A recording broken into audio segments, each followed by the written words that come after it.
Right, so my team career mode, round 9, Monza. Last time out at Spa, if you haven't seen it, I'm quite glad about that because it was extremely boring. I started P5 and I finished P5. I used my straight line speed advantage to hang on to my position and it really wasn't that difficult whatsoever. Monza is sort of similar, that long, massive straight, being able to defend very, very easily, and qualifying is going to be crucial, so let's get to the track and do just that. Jesus wept, the sun is shining today. I think God's gonna bless this qualifying run. What is going on? Why is it so bright? Anyway, we have the setup ready. Let's make sure we don't have, 11 laps of fuel. That is a bit too much. And as per usual, we're gonna wear the clock down. We're gonna do 2 runs in Q1. The first lap always to learn the track, and then if we get to Q2 and if we get to Q3, we'll just figure that out, do you know what I mean? Right, here we go. Hot lap number 1. I'm feeling good about this episode. I don't know what it is. The vibe is just better. I think I'm in for a good result today. Let's see what we can do. I don't know how much ERS to use. I'm going to use about 45 or 35, actually. I can't do maths. Braking into turn 1, it's... that's actually very good. Okay. Not a bad exit as well. That is a lovely run through turn 1 and 2. Gorgeous stuff. Now, a 26.5 is the first sector. I'm going to put up a 26 dead and go fastest through sector 1. Now, keep in mind, I'm running a very much so straight line speed setup. The AI are a bit more balanced, so of course I'm going to be very quick through sector 1. It's 2 long straights. Sector 2 and 3, where there's a bit more cornerage going on, is where we can see my true pace. Speaking of Sector 2, it's a 53 dead. It's going to be a 52.6 for me, so I actually lose a bit of time through Sector 2. Like I said, that is to be expected, though, because of my setup. Going to use a little bit of overtake down the straight before we get to the Parabolica. Not too much, though. Swing her into the Parabolica, getting nice and tight. As quick on the exit as possible, and that is a tip-top shaped lap. Across the line, we are going to put it P10, a 10th and a half away from Fernando Alonso. Now, there's good and bad news about that. The good news is, it's quite evident that I have got pace. There's a slight chance that I can get into Q3. Downside is, there ain't that much time left in that lap. That was, despite being the first run and a more of a learning lap, was pretty much everything I've got. So at the moment, I'm currently just under half a second in front of the knockout zone. So I'm debating whether I actually want to go for another run. I don't think I need to. Half a second. Are we seriously saying that Jack Doohan isn't? Are we saying that Tsunoda, Bottas, Ocon, Sargent, and Ricciardo? Are we saying that all these lot are going to improve by half a second? Absolutely not. I'm going to take a risk, so I've got that extra set of soft tyres for Q3 or the race, and just skip to the end. Right, let's see. Was the gamble worth it? Oh. Okay, I dropped 1 place to Alexander Albon in the Williams. Alright, nice one. Through to Q2. Right, it's time for our first and only run in Q2. I don't feel the need to do an extra run. There's not really a point, so I've weared the clock down to about 40 seconds remaining. And here we go. Can we do a miracle and get into Q3? It's going to take a lap that is so much better than the one I did. And like I said, I don't think there's much time left in that.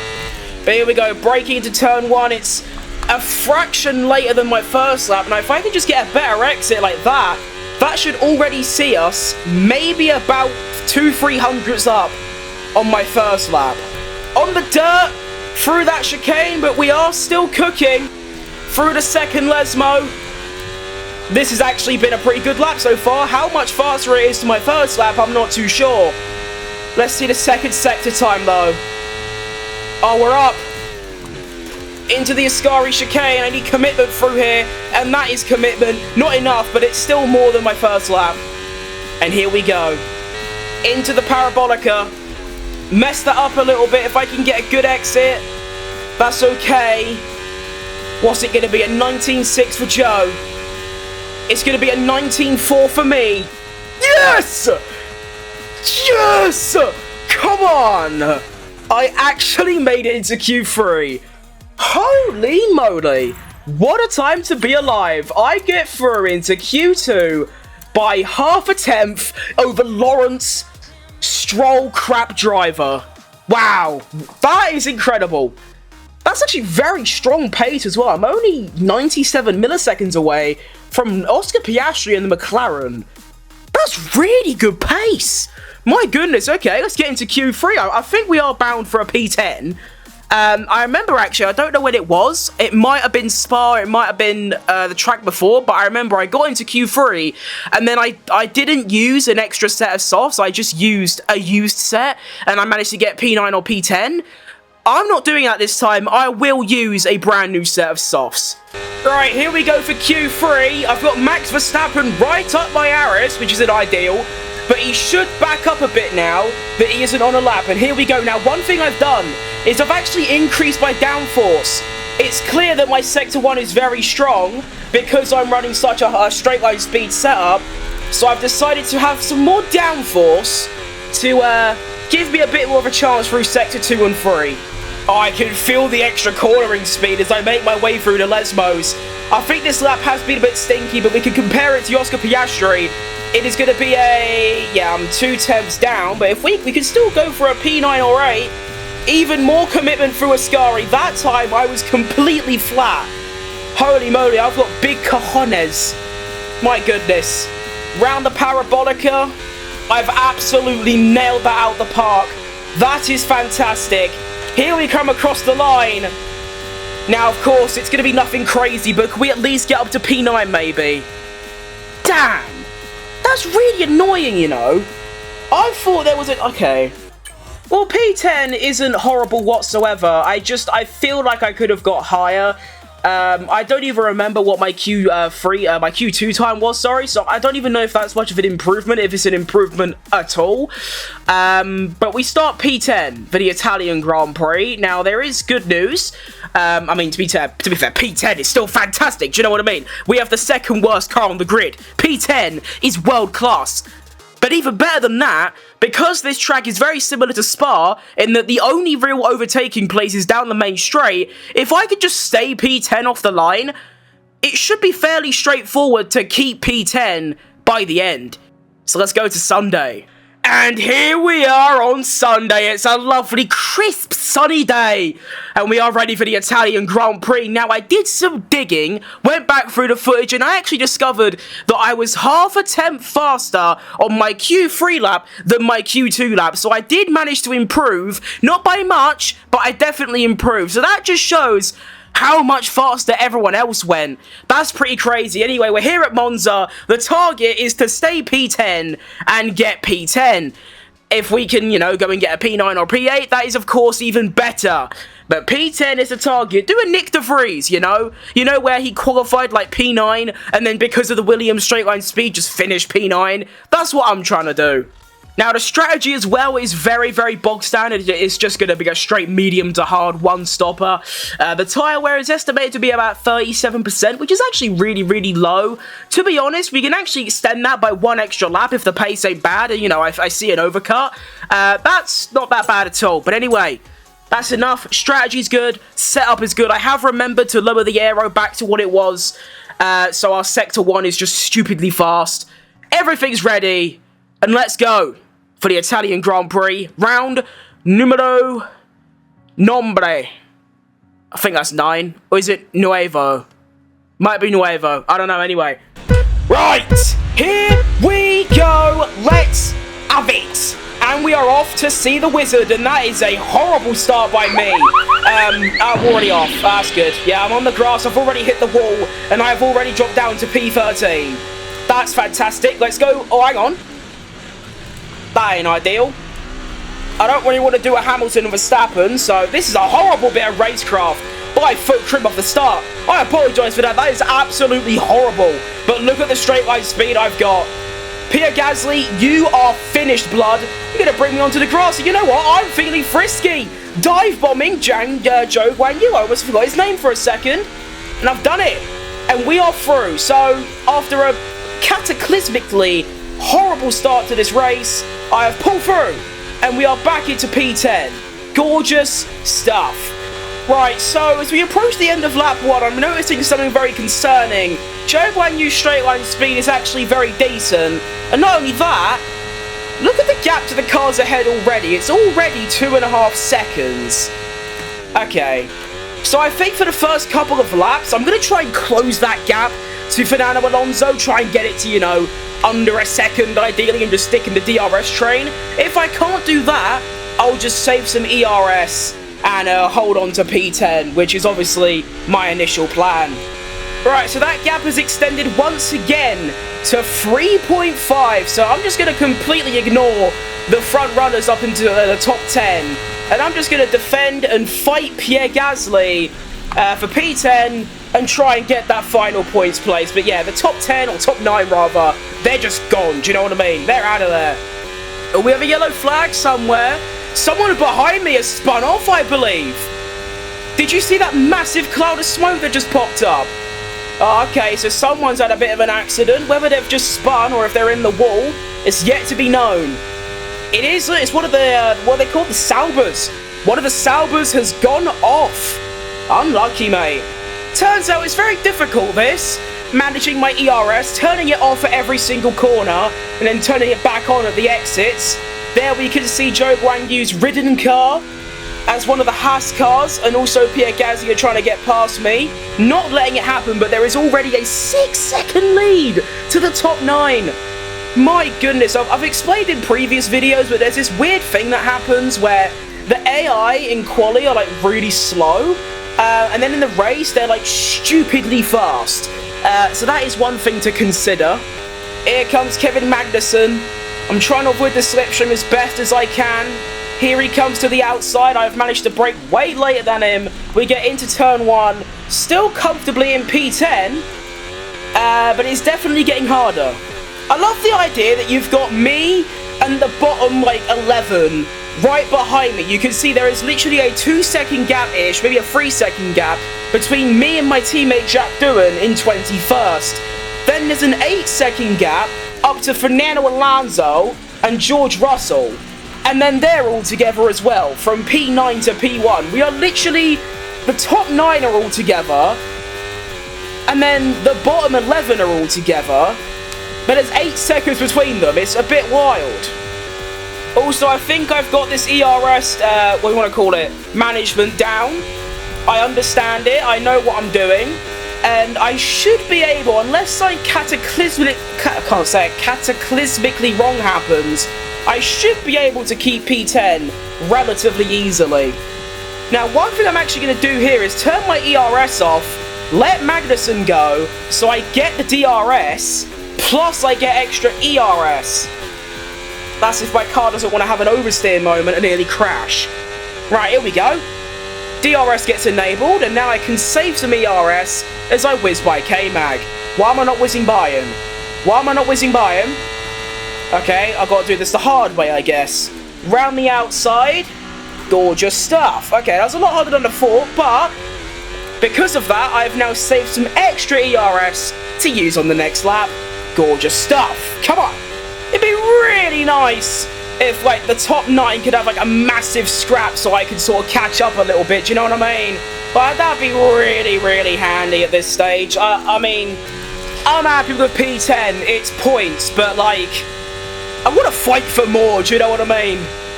I feel like every race I've done in this series has just been defending. I want to do the attacking for once. Right, the pit window's officially open. Currently lapping about 2 seconds slower than my normal pace. So I definitely think I am going to come in on this lap. Now, as you can see, I've actually managed to break that 1 second threshold to Magnussen. He's not going to have DRS on me. That is actually really huge for me. That finally gives me a bit of breathing space. And I can chill for a lap or two, do you know what I mean? From start to finish of this race so far, all I've done is try to manage my DRS, manage my tyres, so I can defend. Finally, I don't have to do that, and I can, you know, have a bit of a chill pill and relax. And here we go into the pit lane. Now, we're going to hard tyres for the remainder, like, 9 or 10 laps of this race. We can also see most of the field has also come in, which isn't great. I sort of wanted nearly, like, no one to come in to try and go for an undercut, but oh well, it's not the end of the world. Best case scenario, we extend our lead on, you know, the cars that I was ahead of before I came in. Obviously, the teammates of the cars that did come in. But we'll see what happens.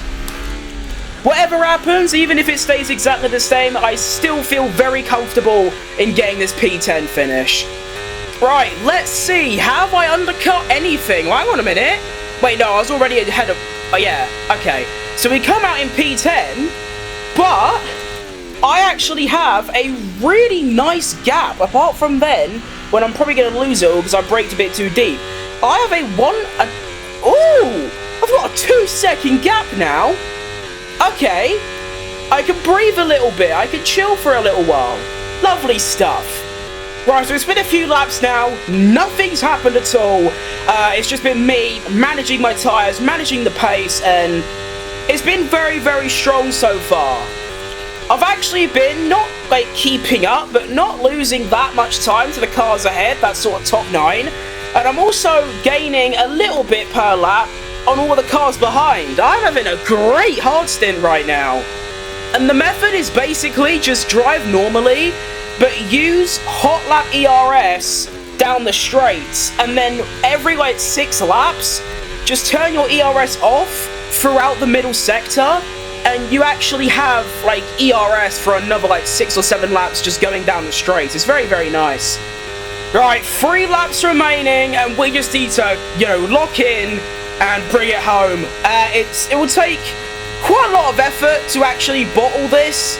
You know, just chilling in P10, gap behind extending constantly, lap times are very nice, and yeah, we're just vibing at the moment. Right, here we go. I was gonna say final lap then. That would have been funny. I just crossed the line where it's done, and I just carry on. Anyway, penultimate lap of the race. Here we go. And like I said, it's very easy. It's very casual. And I'm having a fantastic time driving this car. It has been, the medium stint was okay, it was pretty good. We have another yellow flag somewhere. It's one of the cars, but that could call... Oh my goodness. If you look at the bottom left of your screen, you will see that someone has locked up and spun at the first corner and caused a massive blockage. Now, if this was about 3 or 4 laps ago, that would be a red flag. But because there's only 2 laps left, the game doesn't, you know, summon a red flag. So we are going to carry on like nothing happened. But that was quite funny. But as I was saying, like, on the medium stint, the car felt okay, but it wasn't, like, anything special. But the hard stint, for reasons unbeknownst to me, it has been world class. I mean, I'm on nearly 30% actually, to be fair, that tyre spread is pretty crazy. Front left, 26. Front right, 7. What does that even mean? But, I mean, the fact I can still go flat out through Ascari, yeah, this car's been absolutely brilliant. And here we go for the final lap of this race. Let's do it. Into turn 1. I've done it 18 times before. Here's a 19th for you. Really, really good exits through here. And there's another one for you. Now, I'm going to turn the hot lap on way earlier than before. I mean, there's nothing to lose now. I might as well just use all the ERS I've got, do you know what I mean? And here we go into the next chicane. We are actually going to go green through Sector 1. That's another thing. The fact I'm going green in the sectors on these old tyres is pretty crazy. Now we can make our way through the Lesmos. It's pretty easy to lose the rear through here. Not only because of tyre age, but just the setup I'm using and the hot lap ERS, all those combined can make it tricky to drive. We now make our way down the second DRS straight, where we're going to enter the Ascari chicane, and Sector 2 is going to pop up, and it's another green sector. It's going to be quite tricky to drive through here, but I manage it just fine, because I am the absolute governor. And here we go, Carlos Sainz wins, a home win for Ferrari. That is very, very nice. Congratulations to them. We got 2nd at Imola, we got 8th at Canada, it's 5th at Spa, and back-to-back points as we finish 10th at Monza. Yes! Come on! What a race! Pretty boring, just like Spa, but a fantastic performance by me, and driver of the day, just like in real life. It's Nico Hulkenberg. What a driver he is. And here is your final finishing order. Carlos Sainz takes a full 26 points from the weekend. Congratulations to him and Ferrari. It's a 1 and 3. Carlos Sainz actually going from P5 to P1, with Leclerc starting on pole, dropping down to P3. He is going to be livid. Checo Perez also having a little cheeky spot on the podium. It's technically I was about to say it's a Spanish 1, 2, 3, but that's just not how that works, is it? Because Checo's not Spanish, he's Mexican. And Leclerc's from Monaco, where they speak French. Anyway, Lewis Hamilton and Max Verstappen finish out your top 5. But more importantly, Critimus the 3rd takes home a point in P10. And one thing I want to look at before I close out this episode is my lap times on the hard stint, because what you're about to see is the definition of consistency. Take a look at that. Ignoring my outlap, we had a 28.8, a 21.8, 21.8, 21.9, 21.7, 21.9, 21.6, 21.8, 22.1. That's when I was, what happened on that lap? Something happened, I can't remember. And then a 21.6. My best lap of the race came in the final lap of the race. So not only that, but I didn't have a single green sector. As you can see, my best sector was 0.2 quicker than my best lap. My Sector 3 was 2.5 tenths quicker than my best lap, and my Sector 1 was about the same. So you optimize the lap together with my best sectors, and I would have gone an extra half a second quicker. That's pretty crazy. Anyway, that's going to be all from me for episode 9 of My Team Career Mode. It's another absolute belter. It turns out recording episodes in the middle of the night seems to be the method and the strategy. Anyway, I'll be back tomorrow for probably some Ayrton Senna Career Mode, or I might do a Last to First challenge. We'll see. Also, Fernando Alonso Challenge Career Part 3 comes out soon. I'll be bang on that for an episode of that to close it out. And also, I'll be streaming again very, very soon, playing some ranked. Try and get me rank up, try and get to elite. Anyway, that's all from me. Like and subscribe. Let's aim for 2 likes on this video, and I'll see you all next time. Thanks for watching, and bye-bye. And also, thanks for watching. Abosh!